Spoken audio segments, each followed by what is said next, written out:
Hi church, guess what, it's spring.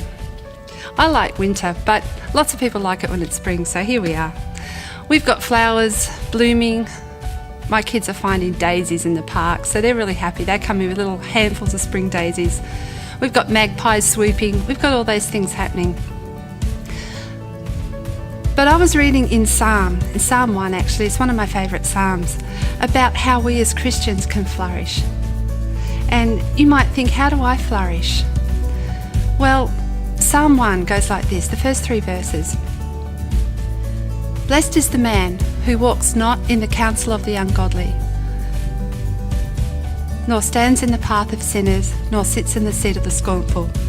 But his delight is in the law of the Lord, and in his law he meditates day and night.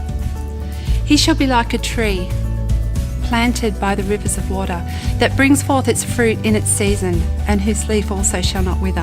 Whatever he does shall prosper. Prosper. That's what we want to do. We want to prosper. So when I read that about the tree planted by the rivers of water, what do you see? What do you see in your mind's eye? What do you picture? I picture a tree, a river, a tree, big wide branches, lovely green leaves, very shady. You could sit there, you could have a picnic. I see blossoms, I see fruit, all these things. This tree is amazing. It soaks up the water all the time. It's flourishing, it's prospering. And it will have seasons where the fruit grows, it'll have seasons where the buds come out, it'll have seasons where it's just green and leafy.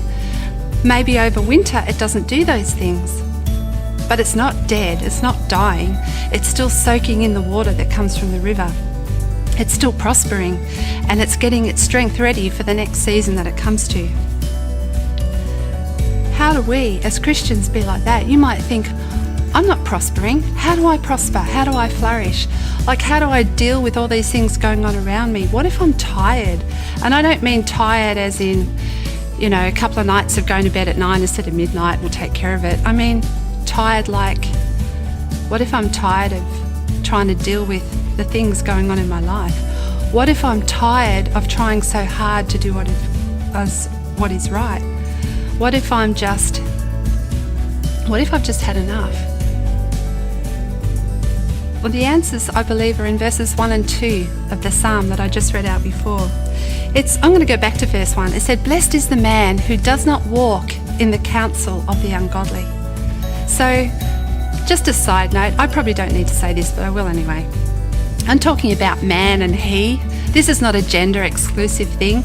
This is just the version of the Bible that I know this from in the most familiar way, uses those terms, but really it's using it in the sense that man as of mankind. So, we're not exclusive here. Blessed is the man who walks not in the counsel of the ungodly. Counsel means, in this context, means advice.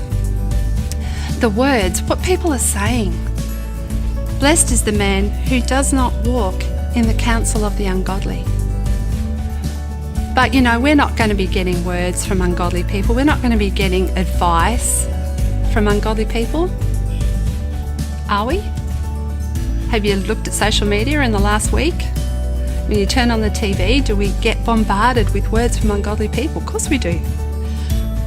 Blessed is the man that walks not in those. So walking sort of indicates you're going along with it. Sounds interesting. I'll just walk along and listen to that for a little while. Blessed is the man that does not do that, nor stands in the path of sinners. So standing in the path of sinners, it's a step further along, so to speak, than actually walking with them. Standing in the way of sinners, letting it just sort of flow away. I'm just going to stand here and just let all that stuff flow around me, and maybe I'll be a little bit interested. It also says, nor sits in the seat of the scornful, sitting down in the attitudes and the words of those who are speaking against the things of God. Sitting indicates that you're getting comfortable there.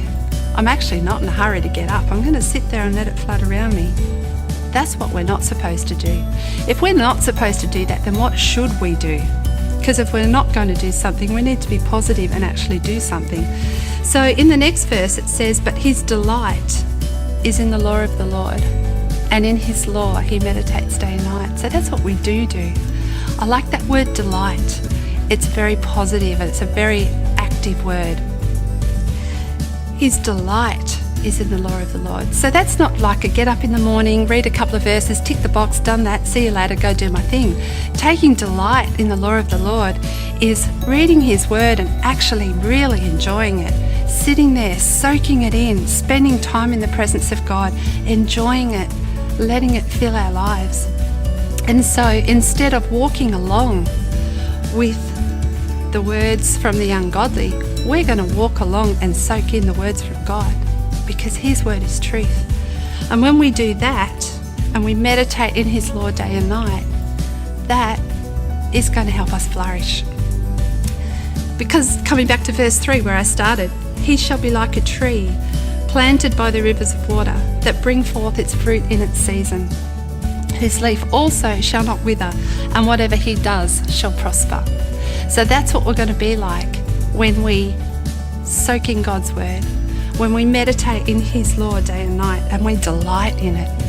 That's what's going to bring us prosperity. That's what's going to help us flourish.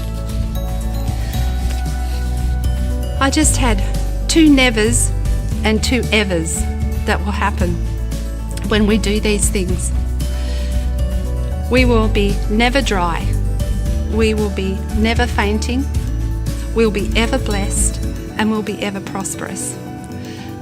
That's what will come about as we take delight in his word, as we soak it in, as we read it and we live in it, and we let it take over our heart and our mind.